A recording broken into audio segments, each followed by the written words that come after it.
if Prof is falling foul here, I wonder what the ordinary Ghanaian will do, because when you read Section 6 of the bill, which is Clause 6 of the bill, which is what lists the offenses, Prof makes reference to persons born intersex and says that we're discriminating against them. But if she's read the bill, I will read it.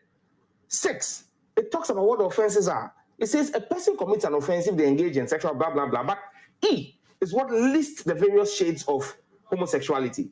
It says holds out as I, a lesbian, I, a gay, I, a transgender, IV, a transsexual, V, a queer, VI, a pansexual, VII, an ally, VIII, a non-binary, or IX, any other sexual or gender identity that is contrary to the binary categories of male and female. Then goes on in F. If you read here, you realize that questioning, which is part of the spectrum, has not been mentioned. Intersex, which is part of the spectrum, has not been mentioned.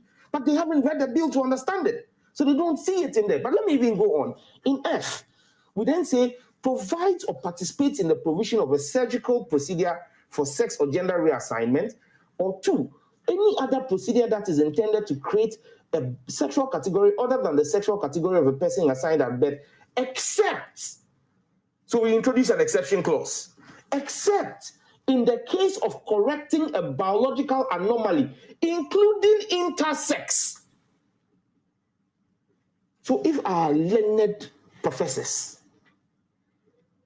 are driven by their emotions and fail to read this clearly and misinform the general public and make categoric statements that this bill is fighting intersex people, when there is clear here in black and white an exception clause that says, except in the case of correcting a biological anomaly, including intersex. It's here in the bill. Okay.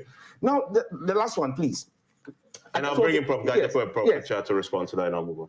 They make reference to individuals engaged in oral sex. Well, Prof and lawyer, the point here is nobody engaged in oral sex is forming an organization and demanding that you respect their rights.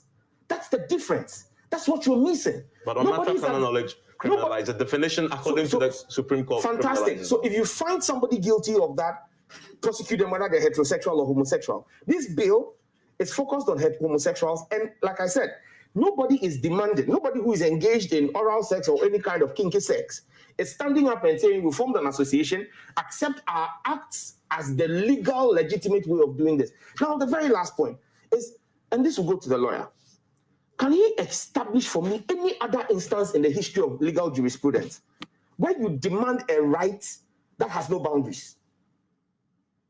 When you ask for a particular right, it is defined within a certain context. The right to association, the right to live, the right to freedom of expression. Tell me how you want the court to enforce a right that is indeterminate. LGBTQI rights are indeterminate. You know why? They add plus. So what does the plus stand for? So you want the court to give a right where tomorrow, if somebody wakes up and now tells us that having sex with your own child or your own sibling, which is incest, constitutes the plus, and you say we've given them rights, we've given LGBTQ plus. What is the plus? How can you possibly be demanding legal enforcement of rights that are without boundaries and open? Okay. This is where. So in fact,